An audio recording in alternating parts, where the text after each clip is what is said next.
all right? I feel like I'm super well projected this morning. I am Kate Williams from the University of Illinois. I am co-chair of eChicago with Abdullah Kalamat of this 7th eChicago, I should say. I want to say welcome to those of you that weren't here yesterday and welcome back to those of you that were. First thing I want to ask is that everyone move up and sort of get within 10 or 15 feet of that audience mic. I think that will help us form a discussion session better after we hear from our keynote and help us get to know each other a little bit. So Abby and Ed, you are currently the outliers. And there is a plug here. If you're yearning to be connected, I suggest a second row seat will get you a plug and Laura can help you with that.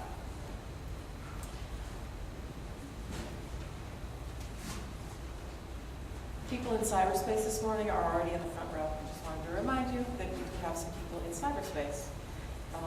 And that yesterday we had some tweets and we gradually shifted from having all commenting tweets to actually having questions. Questions started getting some answers, so that may happen again today. So this is a very interesting day, the things we're going to talk about today, that really reflect the current moment with regard to policy and practice towards the topic of eChicago, which is getting all our communities being more digital, but in a particular way that is more democratically, more inclusively, with eyes on a certain prize. And I'm going to repeat here one formulation of that prize, which I think we can all embrace. We were just saying over coffee that this was the case. Back 72 years ago, President Roosevelt said there were 4 freedoms that we seek, and it's interesting to think about the freedoms that we think about now in the internet age compared to these. Freedom of speech, freedom of worship, freedom from want, freedom from fear. These are all still with us. And the digital divide questions and the current policy issue of broadband really was linked to that human goal of those 4 freedoms. Now, it was in the year 2009 that eChicago first focused on what became the top priority with regard to the digital divide in the United States, and that was getting everybody fast broadband. This was a catch-up effort because we had been ahead as a country and we had slipped far behind while technology was still moving forward, so we were at a great disadvantage and not able to do things that other countries were doing. Now, from 2009 to 2013, 4 years later, we have that $7.2 billion investment behind us. It is closing down in this current year. Some of the projects are already closed down. And not just $7.2 billion, but more money, right, that was paired with that federal money from the states and from localities.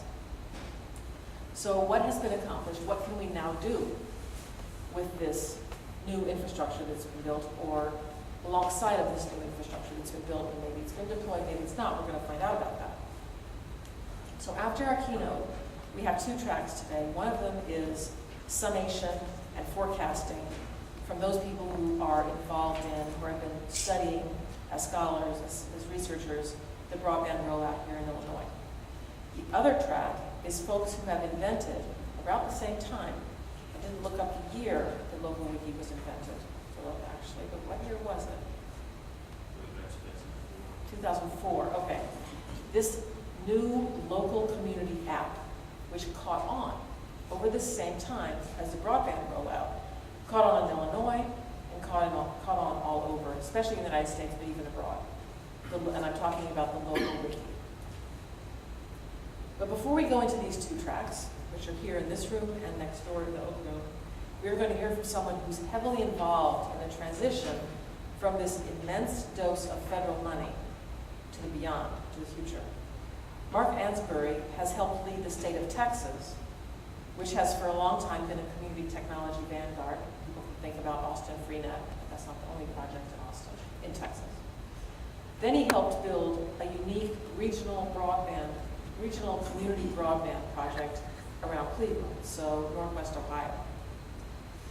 And now he's moving to multiple places, notably for us, the South Side, where he's partnering with the University of Chicago and others in a project called GigU. His own company is Gigabit Squared. The project is GigU, and GigU is not only in Chicago, but in other cities, and Gigabit Squared is not only in Chicago, but in other cities. So he's going to speak to us about the Chicago project and provide context, but also compare that to what's going on elsewhere, especially that he's involved in. And this is fiber to the home, right? Broadband projects were very much fiber to the street, fiber to the middle mile. This is the last mile, fiber to the home, although that's not a hard and fast line. So he's going to tell us about that project and more. So I want to say again, good morning. Thank you for coming. And everybody, let's welcome Mark Ansboury.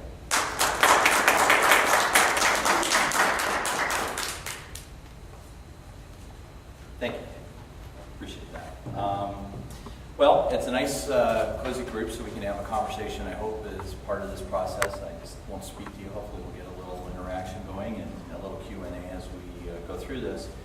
When I first talked to Kate, the idea was to spend a little more time on the idea of what happens post-VTOP. You know, what's the next step? How do the projects get started? How do they get funded? Who's doing them? And so on. As we talked a little bit earlier in the week, we sort of said, really, it's more about Chicago because people want to know what's happening in Chicago. So I'm going to give you a little flavor of both, but I'll spend a lot more time on what we're really planning to do in Chicago. We are right now been working in engineering for the last 4 or 5 months, and we're now ready to start doing some work. So we'll give you an update on our plans and what we're going to be doing over the next coming months. But our focus, and just as a little background here, the sort of evolution of my career, which has been public sector, working as director of telecom for the state of Texas. You know, I got involved with health and education and government and libraries and, you know, how do you connect the institutions? And this was at the very early stage where dial-up was, you know, sort of king, and we're evolving into something called, you know, DSL and T1s and T3s, and, you know, it was a slow evolution, and it was a very expensive proposition. And so in my 5-year tenure there, we did a lot of work in really understanding what the needs of the institutions were, but also working with the carriers to say, how do we create a win-win strategy? And so in 1996, we were able in Texas to help renegotiate the Telecommunications Act and actually structure benefits for the public good. And with both the fund, a foundational fund, but also with really technology and operating agreements with the carriers so that we can, in fact, lower the cost of telecommunications, help bring bigger capacity to the institutions so that they can fundamentally start creating new paradigms, you know, in the use of technology. That evolved very quickly as I got out of government and started working largely with carriers. And in working with them from the perspective is that once you're on the inside, you really see what it takes to get this done, you know, to really build large-scale networks. And you realize there's, you know, there has to be a tremendous push and a commitment. There has to be some mass customization in some way. There has to be a viable financial model to make it work because you're going out to private investment. You know, public dollars are not funding telecommunications like other utilities, so you have to find new ways to think about it. And as a result of that, we started really evolving some ideas, and as a result of connecting with the CIO at Case Western, Lev Gonick, he had a vision that said, you know, broadband ought to be like water, right? It ought to be like air. It should be just about everywhere you want it to be. You know what? It's really an economic development tool. We're thinking of this as technology for technology's sake, but really it's an economic development tool. We have to think differently about how we use it and how we apply it. And we formed something called One Cleveland, which became One Community.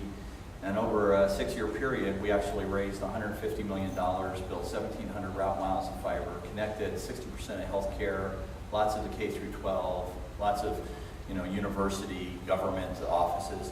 And we saw the public side of that as being sort of the anchor to build advanced infrastructure. But our ultimate goal was always to create some connection between the public side and the private side. How do we connect to the private carriers? How do we create inter-exchange? How do we create the on-net experience instead of, you know, the global internet, but how do we create this hyper-local sort of connectivity between networks in an effective way where it was very cost-effective to be creative? You want to push big bandwidth, and you want to push, you know, X-rays and MRIs and various things for healthcare. You want immersive education for STEM. You want people to be engaged in real high-def kinds of interactions. You have to create connected networks. And that was really a strategy that we started to implement and really put together. at one community, which evolved essentially into what we are today in Gigabit Squared, with the idea of creating public-private partnerships, the idea of creating collaborative win-win strategies in the public and the private sector. You know, do good, and by doing good, you're going to be good. You know, and how do you contribute then to the communities in an effective way that makes this really pervasive and available, and then we can be creative on our business models and what we want to do. So I wanted to just kind of start off there. You know where I'm coming from when I talk about this, because it's about collaboration. So, you know, a lot of us have seen these charts, but, you know, the United States has largely been lacking in the development of broadband, and for a variety of reasons. You know, when you look overseas, you have a lot of government investment, you have government partnerships, you have the concept of public-private entities, and they're investing. And they see broadband as a cornerstone to their government, their utility, and their services, and their connection to citizens. I've had the pleasure of being in Taiwan and Korea and a number of other, Australia, you know, where large investments are being made, and government is at the heart of a lot of those investments. That's not the case in the U.S. I mean, in the U.S., the real case is we formed a competitive environment where we compete to succeed rather invest in the community good.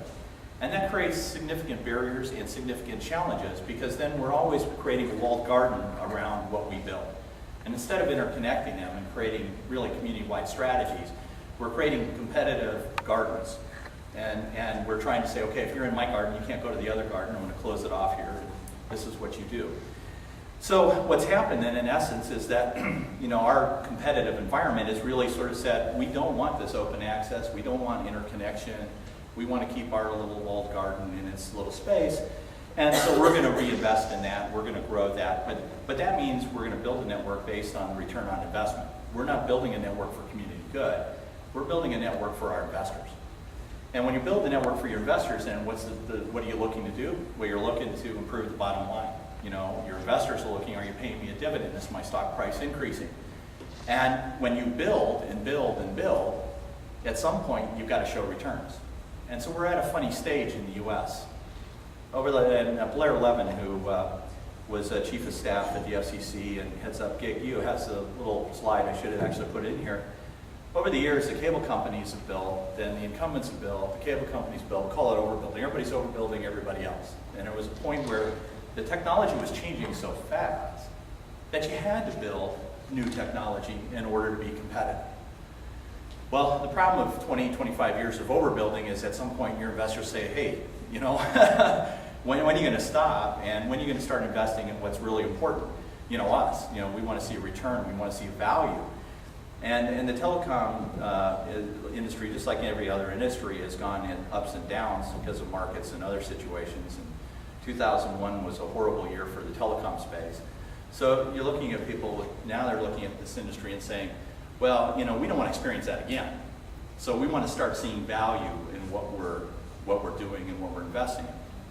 So what we've really wound up with is we wound up with, you know, you can call it a monopolistic or a duopolistic kind of environment, but it's almost really an oligarchy. You have a couple of major players who are really driving what is done in the community, what a community's capabilities are. In fact, they're telling you what you need, not listening to you, what your requirements and where you want to go and what you want to develop and what you want to do. They're telling you this is good enough, you should be happy with what you have.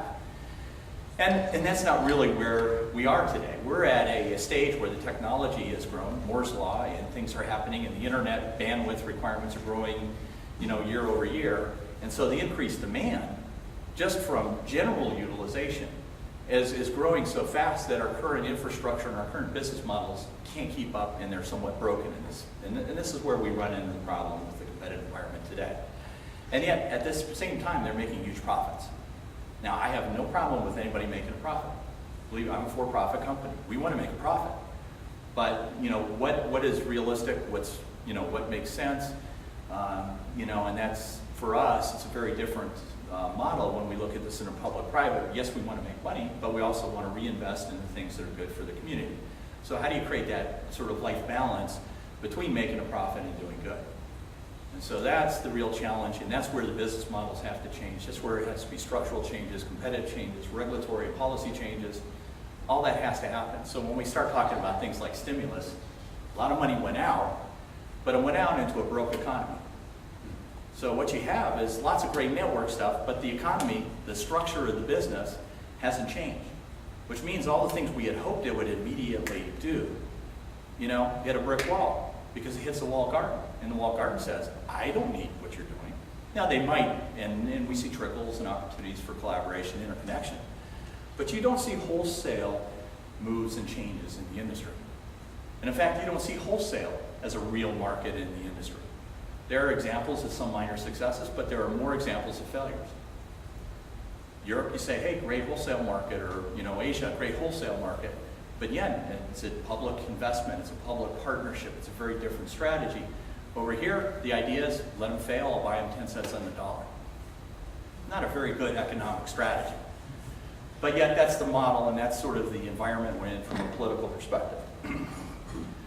So, what's really happening now? And I want to talk about these just as an example, because there really is a lot going on. And actually, there's a lot going on in Illinois, and I should actually put UC2B in this list as kind of a framework, and I apologize for not doing that. But what's really happening now is that a number of providers, a number of communities, a number of independent, even investment groups have said, the system's broke, we have to do something about it. And the problem is that it's a pretty big problem. It's a pretty big capital requirement. We're talking about core infrastructure that has to be placed. We're talking about you have to build a market, which means market creation. It's not just build it and they will come, because if you build it and they will come, a lot of those fail. So you have to go out and create the market. You have to build a new business paradigm, and you have to change the way you think about doing things if you want to be successful. And we're seeing some examples of that.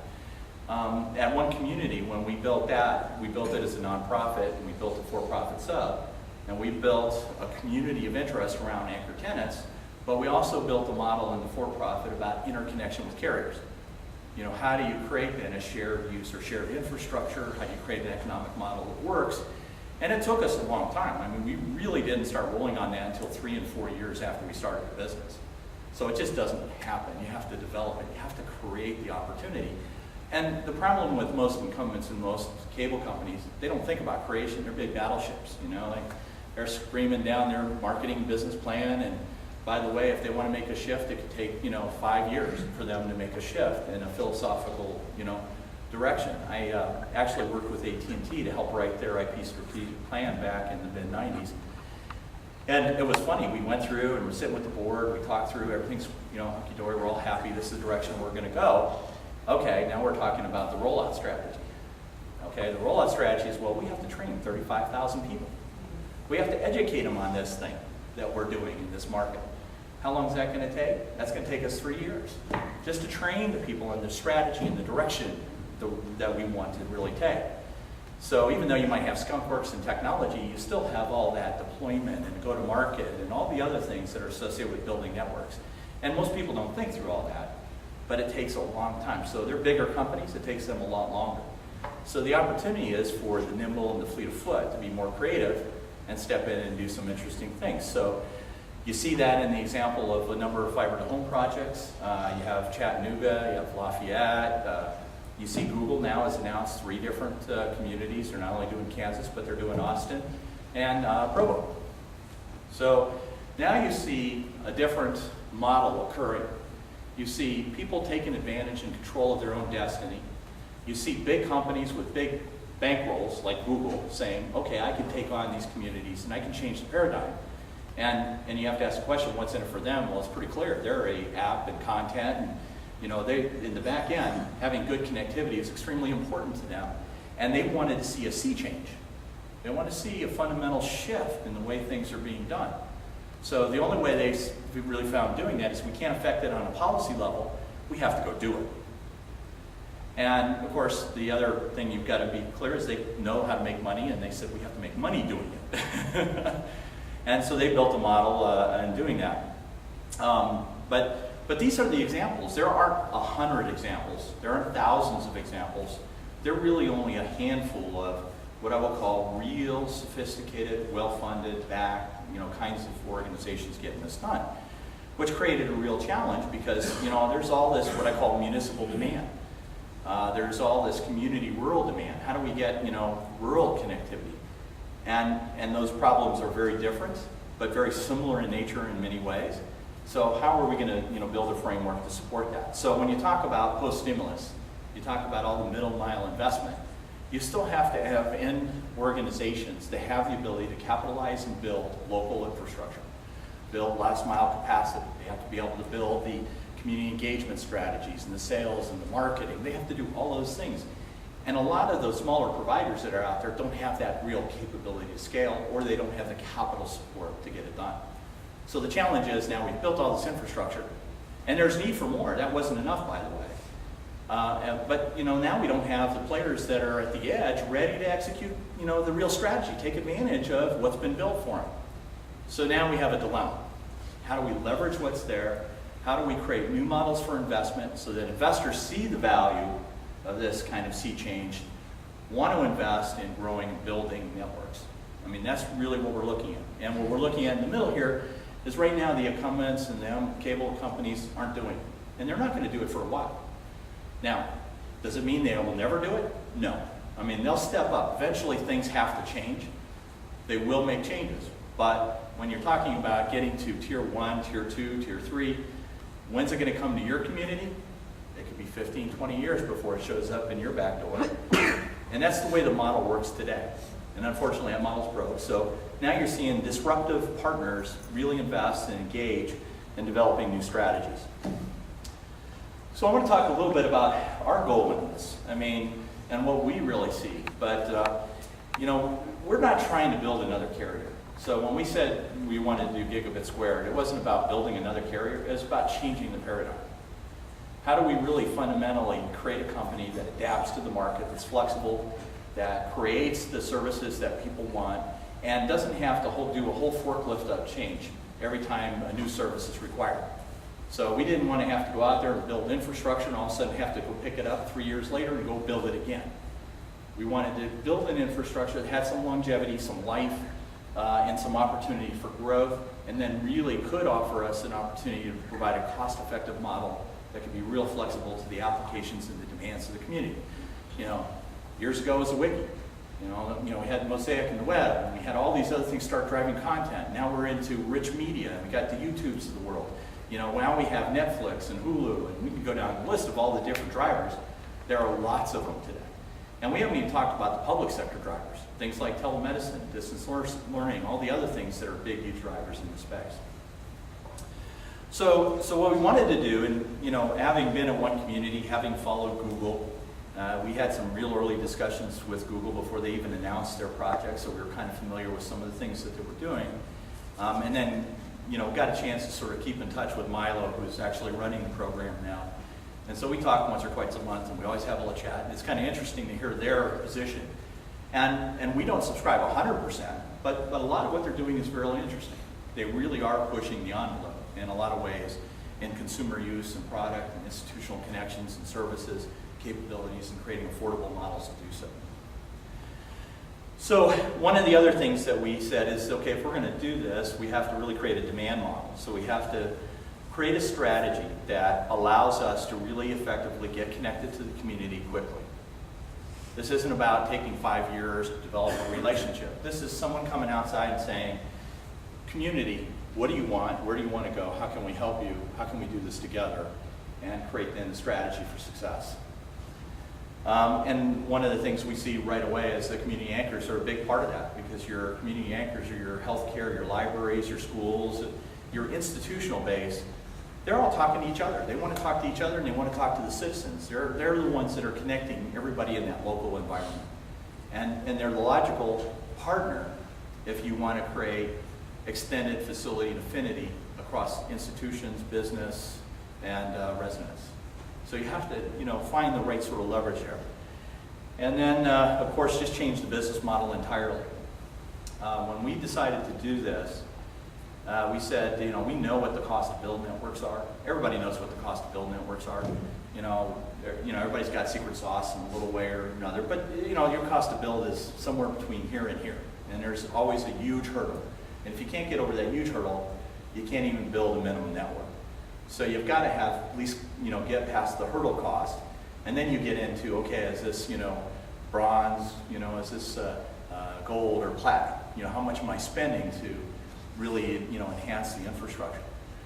But we also said that today, the technology has shifted so dramatically over the last, I would say, 4 or 5 years, that it's given us the ability to really leapfrog all kinds of our more traditional technologies for deployment. Our goal was, can we drive 40% of the cost out of building a network? Then can we turn around and drive 30 to 35% out of the cost of management and operations? If we could do those two things, then we could create a much more competitive landscape, more competitive services, and be disruptive in the marketplace. And then the other piece of this that we asked ourselves is, if we can get the demand up high enough and we create this kind of hyper-local connectivity between the institutions and the residents, then what we're really creating is that on-net sort of, eat all you can, drink all you can. We don't really care, because once you're on net, from our perspective, it's a sunk cost. There's no new cost for us. So whatever bandwidth you're connected to that, you can connect to anybody else, and we call it a non-blocking kind of architecture. But the goal is, if you are connected as a citizen as a gig, you should be able to talk to the library at a gig. You should be able to do things with parties and institutions and not worry about going out to the internet and so-and-so only has so much bandwidth and they only have so much bandwidth, and by the time I get over here I can only do 10 meg. Okay? Wanted to change that paradigm. The other thing that we felt very, very strongly on is you wanted to create open access. If you don't create an open framework, you're not going to be able to create the model we just talked about, that non-blocking on-net kind of strategy. You have to be able to interconnect with other carriers. You have to be able to exchange services across platforms. No one carrier is going to get all the business. Even the municipal institutions and utility companies that get high take rates, they get 60, 70% take rates, but there's still that 20, 30 that isn't using them, they're using somebody else. There's always going to be some, competitive reason or advantage why people want to use other networks, and you have to just be aware of that, which means that if you want to create a community infrastructure and you want that to be ubiquitous, you have to realize you have competition, and you have to create a vehicle to partner with your competition. And there are many ways to do it. Our current walled garden kind of model doesn't really help in that today, but we've learned, and with one community over time, you can develop strategies and you can start building affinities in a way that creates an interconnected service model that really can work in a community. So we felt that was absolutely very important. And then because of the competitive issues, we know the wholesale model by itself, specifically in a municipal network, doesn't really work very well. So we had to create a retail strategy that overlaid the wholesale strategy so we could drive the take rate, drive adoption, drive use, but at the same time keep the open access strategy available and part of it. So one of the things that we did right away, we had the opportunity to work with Blair on the broadband plan a little bit, and when he was doing that, and then when he formed GigU, it created an intersection, sort of a marriage between private sector and higher education. There were a little over 30, there was I think almost 37 institutions that were initial members. They were a nonprofit group, and they were focused on universities that wanted to create innovative environments in their community. They wanted to see innovative applications. They wanted to see workforce development. They wanted to see the integration of social work and healthcare and other community service capabilities. And how do we do that unless we create a platform that really facilitates that? How do we create then an environment that people can go build applications and just do what they want? How do we do that? So we responded to RFI, and we got a lot of demand from the universities, and all of a sudden we said, we're a small group, we can't do these all at once. So we created a program, we took a page out of Google's book, and we put an RFP back to the community institutions. And we said over the next couple of years, we'll invest a couple $100 million, and we'll build demonstration projects in up to 6 communities. And today we've announced two. We've announced Chicago and Seattle. But one of the values that we saw right away in the partnership with the university as a community stakeholder, they're also engaged in community good. There's usually a civic function within the university. There's often a real estate development function in the university. There's the education outreach, the social. I mean, if you put it all together, university is a logical partner if you want to accelerate community collaboration, engagement, and become familiar with what the community is really asking and what the community really needs. So we saw it as a great opportunity to put the stake in the ground and really help in that demand generation. So our goal then, really out of all of this was, how do we connect residents, business, institution, and community anchors and create this idea of a gigabit neighborhood? How do we get people connected in an effective way that this is, they no longer think about bandwidth, they no longer think about price, they just think about what they can do. That becomes the important aspect of this. And we often talk about this in terms of meaningful use. How do you create meaningful use? All right, you've got to get people connected. You can't just say, I'm going to do it, and here's meaningful use. You have to really get people connected because, to tell you the truth, I don't know what meaningful use means to all of you individually. Only you know that. And even some of the things that we might describe as meaningful use might not be invented yet. That might be something you invent. Well, then there's the value proposition of just opening the network and giving everybody access to big bandwidth. And I kind of use an example here. I love healthcare. I'm just fascinated with healthcare. And, healthcare is one of those areas that demand aggregation really does produce tangible results. I mean, if you think about all the different parties that are engaged, which is every one of us here in healthcare, some aspect in our life, whether it's your health, your family health, your parents' health, or it's the health of a friend, or it's handling disabilities and other services, we're all affected by what happens in healthcare. And when you start thinking of it, we think of healthcare generally as being the doc in the hospital, but it's not the doc in the hospital, it's the rest of the community. You've got all kinds of institutions that are engaged in a transaction of health care and healthcare services. Now, one of the lessons we learned when we got 60% of the healthcare community connected in one Cleveland, one community, was, most of their traffic was amongst themselves and it was in the community. It wasn't going to the internet. They used the internet big time, there was no doubt about that. But a lot of the work they wanted to do was the affiliate over here, it's the institution over in the county over that they're, have patients managed at. It's the radiologist, it's the, it's all of those local institutions that partner in managing the healthcare system.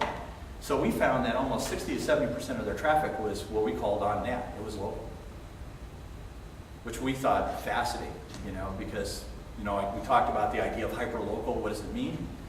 Well, when you think about your own healthcare, you generally are within 25 miles of most of your healthcare. Now, you might travel for a special institution or special services. You may travel out of state, but that's a small portion of what you're really doing on a day-to-day basis. On a day-to-day basis, your healthcare is really local, so that's that hyperlocal driver. And we think, as an affiliation, is that demand aggregation model. And you can apply this to education, you can apply it to libraries, social. You can apply it to a lot of different vehicles. You can even apply this to business. So, we see lots of opportunities where businesses are looking to demand aggregation of remote workers or their affiliate partners or other services. So, we can apply that almost anywhere. So now, I'm going to step back. I'll start talking about Chicago, okay? I know you all want to hear about Chicago. So, we've made a commitment. We actually, we wrote a grant with the University of Chicago, submitted it to the state for the Gigabit Challenge last year. And we were notified in November that we were an awardee winner, so we got $2 million from the state. University of Chicago said they would put a couple of $1 million up to initiate the project. And then we said we're bringing in private capital to make up the difference, to build out capacity and services.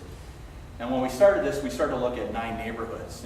And it really is about 118,000 residences, 11,000 small businesses. These 9 neighborhoods, which are represented on the map over there, the center of that map is Hyde Park, and you have Woodlawn and Washington Park, which are really underserved areas that have real critical need, of which there's a long-term focus on improving healthcare, improving services, and there's a long-term reinvestment strategy by the community to put billions of dollars back into the community to help revitalize So it's a perfect storm of need and opportunity. And where we felt with the university we could have real impact on what was happening.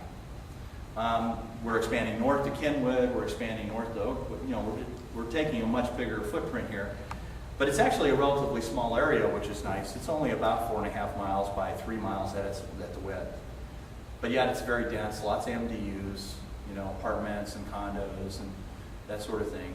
And lots of institutions, the university being at the center of that, and the hospitals also being part of that community.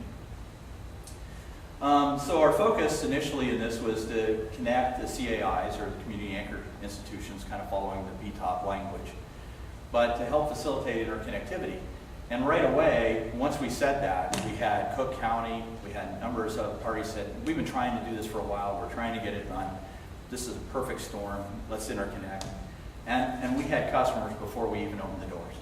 So that's not too bad. I mean, that's a nice way to start a business.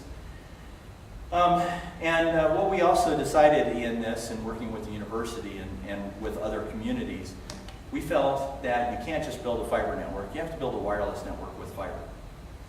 We all know 4G is, you know, being installed, we know new technologies are getting out there, but they're just not enough. And if you go to the 4G providers, they'll tell you it's not enough.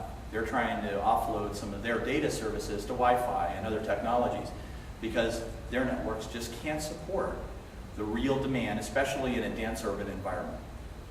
It's very, very expensive to do that. So looking for alternative ways to lower the cost but increase the capacity is part of their mantra. They're spending billions of dollars to upgrade these networks. We have a company down in Florida. We actually do EF&I work, so we're doing installs for AT&T, Sprint, Verizon, and T-Mobile. There's not enough people to do the install. It's amazing out there right now. Of course, that'll change, but even when you build it, a lot of the areas we're building in the urban core, there's not enough capacity to support the cell site that's been built. Even by putting fiber up there, there's limitations of just the technology itself. Wireless is, by physics, it's just wireless and it has a certain amount of constrained bandwidth.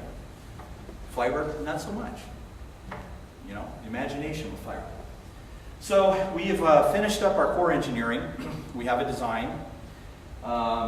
We are targeting 30% penetration over about a 5-year period.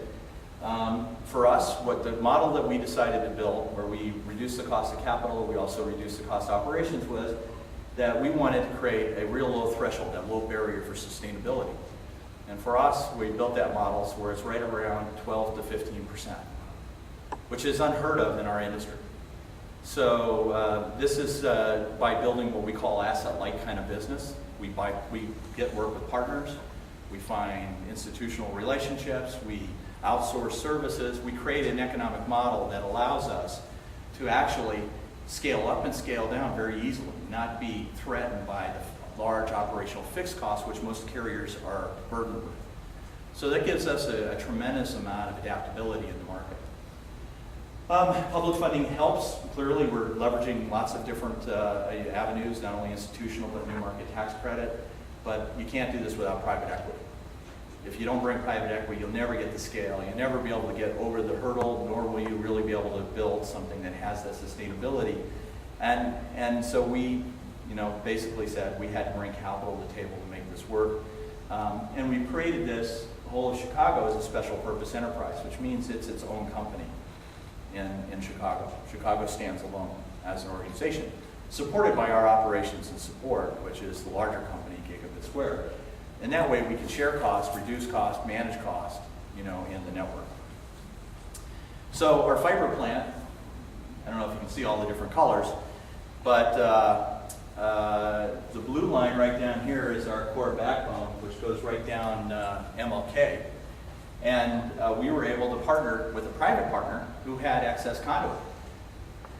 So they opened up the conduit to us so that we didn't have to go build that.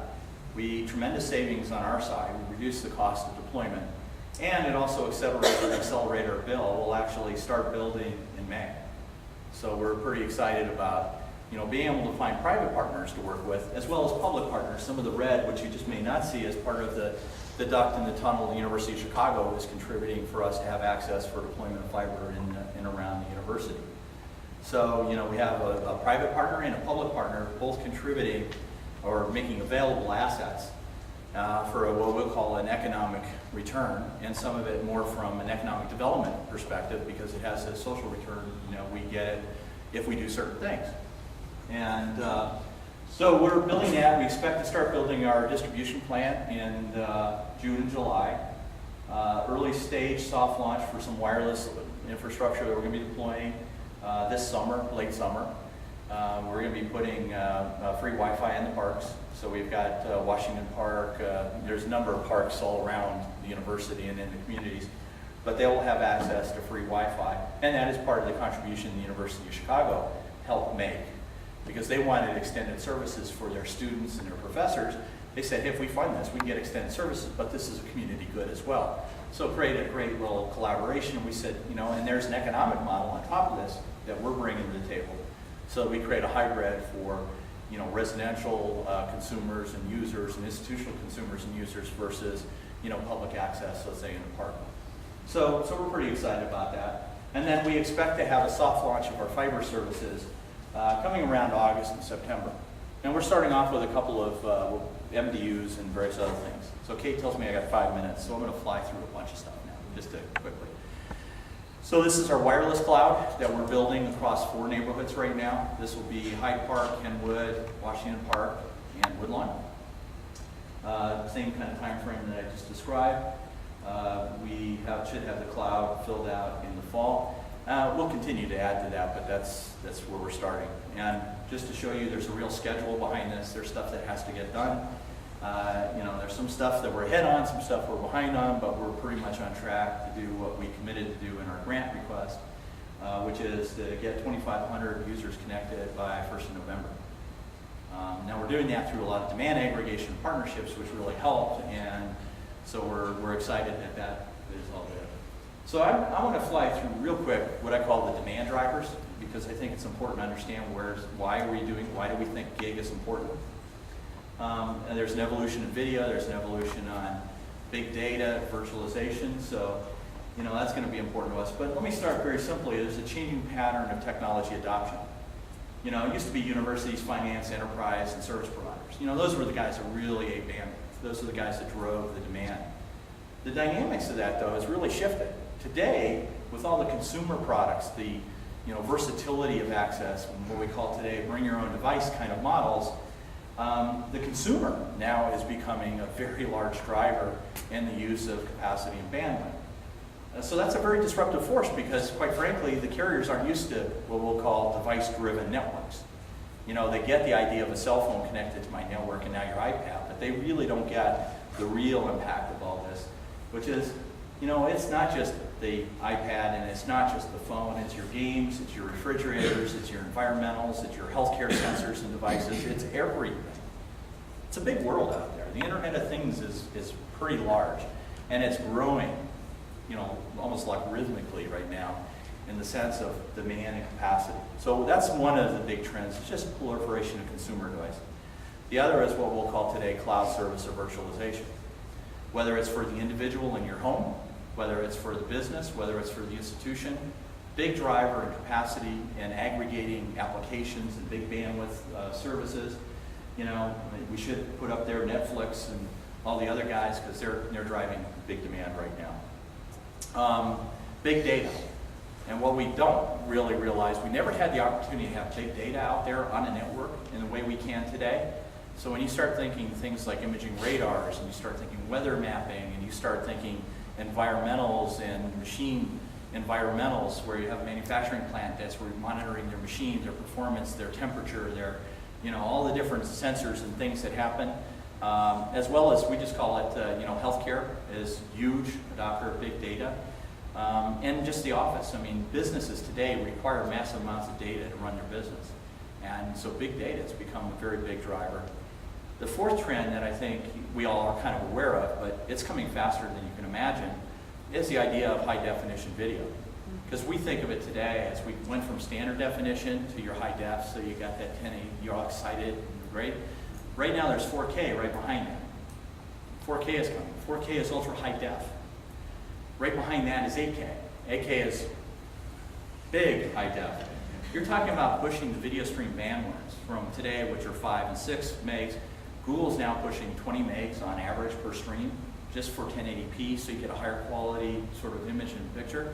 We're doing 300 meg video today as an example in a telemedicine project in partnership with the University Hospital Judson, which is an assisted living center, and the Case Western Reserve University. Two-way 300 meg uncompressed video. And the reason they're doing that is that docs want to see the coloration and the definition. So wound care management, when you start looking at this, do I need to bring them in, or can I really see what's going on, and can I, assess the situation from afar and make some different decisions? So these things are happening, which are driving bandwidth. So, why a gig? Gig's a lot more than everything else that we see on that chart, and this is what we're familiar with, and what the cable companies are saying, you're pretty good at 50. Oh, by the way, I can get you 200, but you're going to pay a lot for 200. But, it doesn't get us anywhere close to a gig. And when you talk about how fast is gigabit versus other technologies, you start saying, okay, there's a big difference between what I'm being sold as big bandwidth versus what it really is. And as you start looking at getting to a gig, fiber technologies are the way to get to a gig. Can I upgrade coax and stuff potentially in the future? It's an interim solution. It's not a long-term solution. So just from a device perspective, I'm going to sort of say where the typical household is today. There's a lot of new devices. There's Wi-Fi AC, which is a gigabit kind of, technology. The idea is they see the need for 600, 700 meg throughput in your own home. Well, eventually some of that sort of, filters out, and there's a need for that somewhere else, and that moves to, the residential gateway. So if you look at it today, they're saying, hey, I'm building for what I know today, which is about 200 megabits. I can handle that. That's okay. But when you really look at the future digital household, and you start adding all the potential devices, the increased bandwidths for different services, you're now saying, I can maybe live with the low-end bandwidth, but I really want the gig plus. That's coming. So if you're building for the future, you're not building a 1 gig coax system, because what's plus gig? Well, I don't know yet. But I do know that there's healthcare applications that are driving video over a gig today, and there's other applications in immersion and simulation that drive capacities greater than a gig that are going to be part of our STEM education, going to be part of our doctor quality education, going to be part of our science and math and other programs. So tremendous need. And I'll just kind of fly through this. This is just kind of an institutional picture, kind of describing the home business. And I'll close with this. Just 2 more minutes? Or, go ahead. Okay.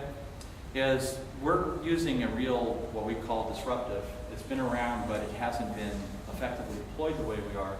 We're doing a passive optical network, which means we're putting a fiber network out there today that I could do a gig, 10 gig, 40 gig, and 100 gig on without changing any of the external infrastructure. All I have to change is the edge device and my connection in the CO. So I've just taken all that maintenance and support costs out of the middle, which was traditionally that forklift upgrade of new technology, I've taken it out because I have no field deployable assets that are active, that require power, nor require change for me to upgrade and scale bandwidth. That's a huge differentiator. That's just in the market, that's sort of nirvana for us. And then it means lower maintenance. So I help drive down to my field maintenance cost. Still have to repair broken cable and all the normal stuff, but you change the whole paradigm for business. So now I can move from 1 gig to 100 gigs by the change of devices. Our architecture then is really one of fiber to the home, fiber to the premise. So we have remote huts and fiber connection aggregation points with terminus devices at the edge that connect to the end user. And basically, we're building a fundamental model that allows the consumer to choose a device. So we're not making it solely dependent on what we do. Once you get the access piece to that equation, if they want to use their own Wi-Fi device, they want to use their own service device, they have the capability to do that. And that's just infrastructure. This is what you do when you build a network. I'm going to skip that. There's some differentiators, but I think I've kind of talked through most of these. And what I'm going to suggest is if you're interested and you want to learn more, we have a site, gigabit-chicago.com. We have sign up there for residents. So, residents can actually start signing up now and, be notified when we're going to be available in their neighborhoods. We're following the model of demand aggregation, so we're finding demand, building on demand, and growing that, create a sustainable infrastructure. And we're supporting right off the get-go residential, business, and community services. So, Google, when they announced, started with just pure residential and adding business later. We're starting off right up front with the, core services that we feel are needed to make a community healthy and be able to use broadband. Thank you.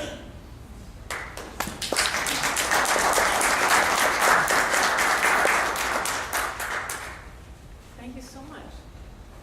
I am interested to know what you all think and what's on your minds, and I know Mark is too. There's some experts in the audience. There's a bunch of Chicagoans, some of whom are experts as well. So hit us with your questions and thoughts. Can I make one announcement here? Thanks. Okay. One of the things we just went through just kind of described what we're doing, and a little bit of how, but not so much. It really takes people to build an organization, and it takes community presence. And so one of the things we've been on a search for is a general manager to help lead our efforts in Chicago. And I'm very happy today to announce, if you don't already know, that Ernie Sanders has accepted the role as our general manager in the South Side Chicago. So today we have another one of our soon-to-be on-board cohorts, as soon as he finishes his current obligation. But we're excited by both having a member of the community be part of this, someone who's been engaged in the community, that can really effectively help us, develop the strategies going forward.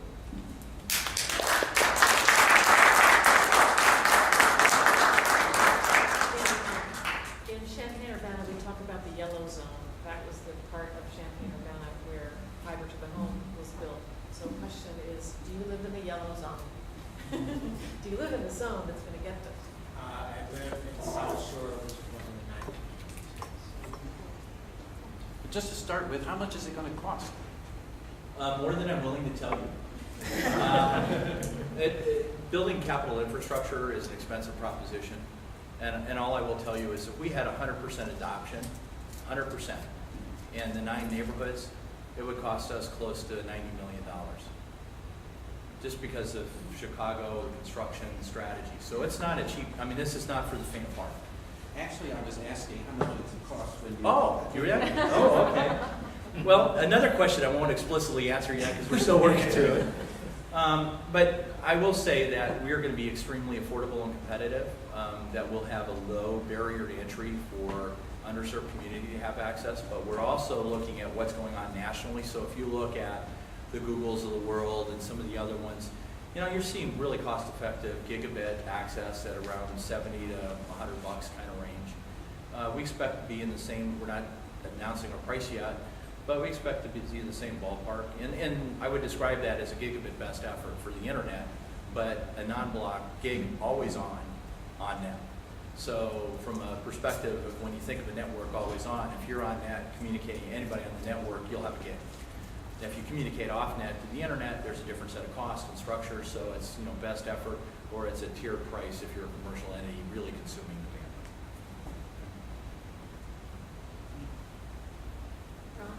bandwidth. So you talked about demand aggregation. Yes. And I understand that at the kind of institutional level, health and so on. But given your experience over the years, when you look kind of beyond the institutional, what do you see as driving demands that would rally underserved communities? What kinds of things are you seeing going on at the community level that speaks to the kind of innovation applications that would draw, innovative applications that would draw more community involvement and subscriptions and so on? Well, the way we see this is we kind of call it community engagement. There's a need to engage in that dialogue and collaboration with community groups that already have an action plan and interest in making and affecting change. And those groups that are trying to do it either for education reasons, workforce development reasons, whatever their reasons are to develop that, how do we then connect to those kind of groups, work with them to meet their interests and demands in their own neighborhoods that really help create the vehicle. So we're going to look at this as a very non-traditional sales model. We're not magazine salesmen. We're not coming to your door to door and showing you a magazine and say here's a price. We really want to work through the community groups and the partners and engage them so we're effectively addressing the needs of the community. Because if we just go sell you, we're going to get very detached, very disconnected, very unaware of what's going on and how the network's being utilized. And not that that's a lot of people are very successful doing that, but I think our model is really built more on that community collaboration and participation. question about your wireless piece of this. Are most of your wireless radios that you showed on that slide with the yellow circles on them, are they going to be outdoors, indoors, in coffee shops, in home businesses? What's the strategy for it? Great question. That is largely an outdoor Wi-Fi network meant to provide a bridge to indoor Wi-Fi. So in other words, a small retail service could use the Wi-Fi network as an extended service in their institution, their space. And then the goal is to, what we're doing with the university, which is a real interesting, they have a Wi-Fi network of their own. They're saying, okay, how do we connect our Wi-Fi and networks together to create an extended LAN service off campus so that my students can have access, whether it's on my Wi-Fi or your Wi-Fi, to our core services with the same security, service, and support. So we're really looking at this as both a public network, in sort of public space and rights of way, but a commercial network in the sense of extended service and capacity for specific needs. We've already had VoIP providers come to us and say, can we use your Wi-Fi network as an offload strategy for our devices? So we see it as really a hybrid of, community good and commercial benefit that create a sustainable strategy in the Wi-Fi space. Yes? You described looking around models around the world of open, non-blocking networks. There's activities in Sweden, there's activities in other countries. Can you describe, as you try to create a standard here in Chicago that is on par with the best practices that you see? Is there learning and collaboration that can come from being aware of what's going on globally? Because that's really the central proposition here, is that, as Kate in her opening remarks said, America was once way out there by itself, and then because of what you described, we fell way back. And there's a lot of not wanting to confront the reality that the world has moved, and some of our institutional infrastructures with capitalist tendencies and the way companies are set up is really an inhibitor. But we must become aware of how it is working in Korea or Sweden or other places. So could you just describe what we can learn and maybe some places we need to pay attention to, where we can maybe look at what's happening in healthcare and what's happening in some of these verticals, in some of these global settings that can be informative to how we can practice and implement in Chicago? Well, Bruce, as always, there's a couple of good questions in there. It'll take us a fair amount of time, but what I would say is that, yes, there are practices. I mean, having gone to a number of countries and seeing what they do, no one does it exactly the same. So there are lessons to be learned in different forms of implementation and management of these kinds of networks. You pointed out Sweden as an example, which has been very much in what we'll call the open access. And, providing multiple providers, you can choose. You got choice. I mean, they're about choice. And their open access is about choice. But an open access network is more than just choice. It's about providing an effective interconnected services. When we talk about hyperlocal in healthcare, for example, that's multiple institutions, multiple organizations, people, resources.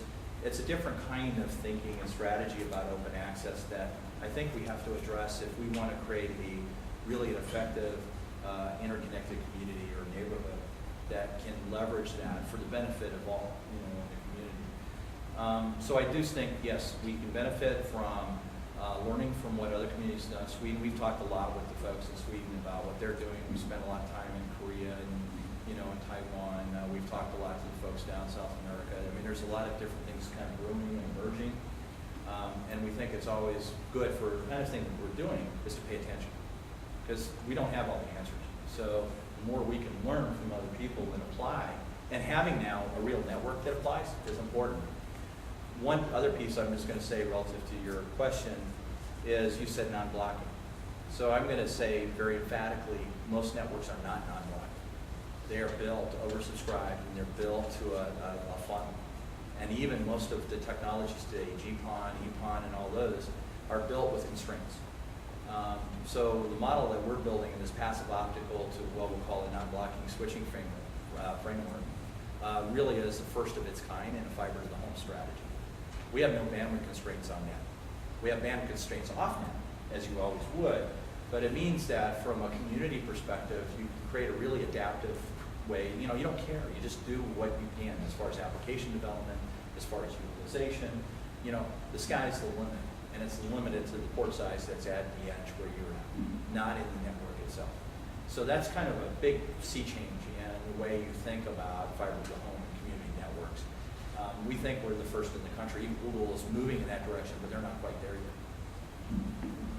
Maybe in the back.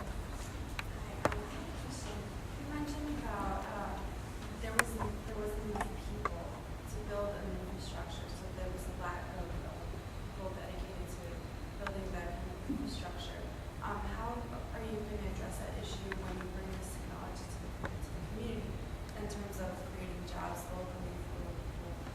That way that community can be really integrated into the community and provide those jobs.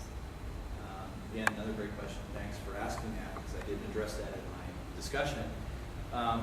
One of our goals, quite frankly, is to create a local workforce, but not just a workforce that builds our business, a workforce that begins to adapt in the new technology, the new economy. We think that's really important here. Create kind of an innovative landscape that lots of people can start developing the jobs of the future, right? Because we don't know what's next. I mean, everybody that tells you that, they can only see this far, and they're going to be short-sighted somewhere anyway, and something will happen and change.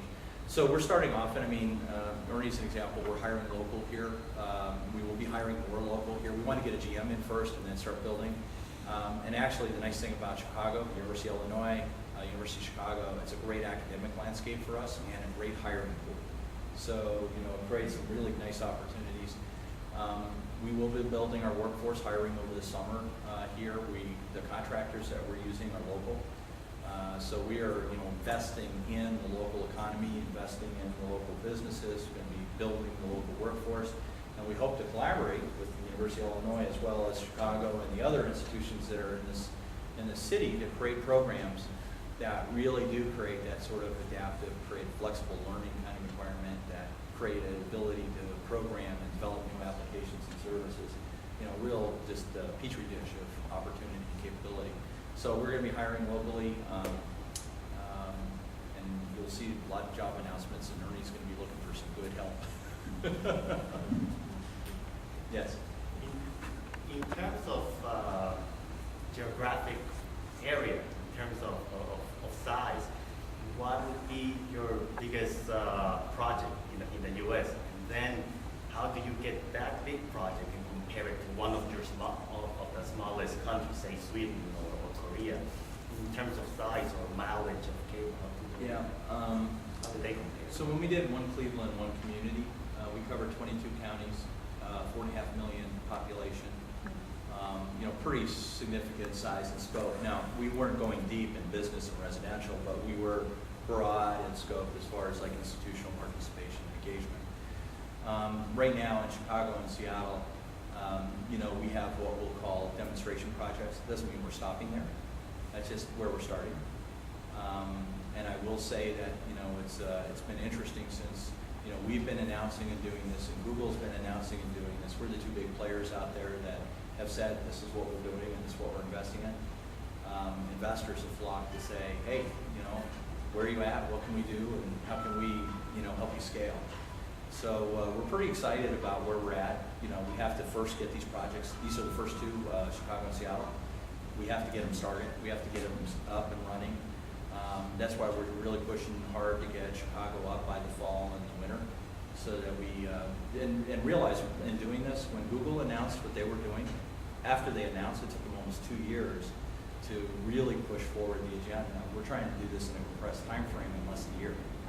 So it is nothing short of a Herculean task, and my guys aren't happy with me because we have a lot of work to do, but we're actually making really great progress. We couldn't do that if we didn't have good partners, and so we've got a couple local contracting firms that have been just phenomenal with us, and we're really pleased with the progress.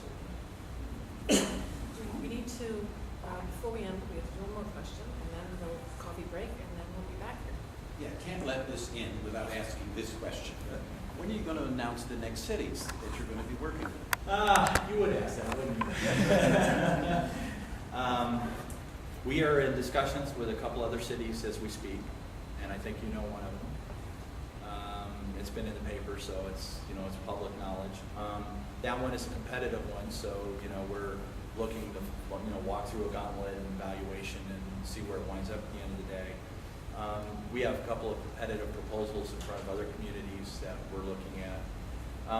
Right now, with Chicago and Seattle, when we started this, we thought we'd be in tier 2, tier 3 communities. We never anticipated we would start in tier 1 cities. We underestimated the urban demand and the underserved nature of the urban community. We thought that in some way it was going to be very expensive and very hard to break into the big tier 1 communities. It's actually turned out to be quite the opposite. It's the most demand, the most interest, and the most willingness to participate, because there is a huge need, and it's inexpensive. To build out Chicago or Seattle, for example, you're talking $400 or $500 million. That's not even talking about connecting all 100%. You're talking close to $1 billion. It's not a small venture. So we're excited about the opportunity. We see the upside of working with the community and engagement. We're taking it pretty cautiously, small neighborhoods, but of a sustainable nature. They're typically 70 to 100,000 in the urban core. We're staying 70 to 100,000. In tier 2, tier 3, we're good at much smaller numbers. Does that help? A little. We're anxiously awaiting the future. And, great. Okay, thanks everybody.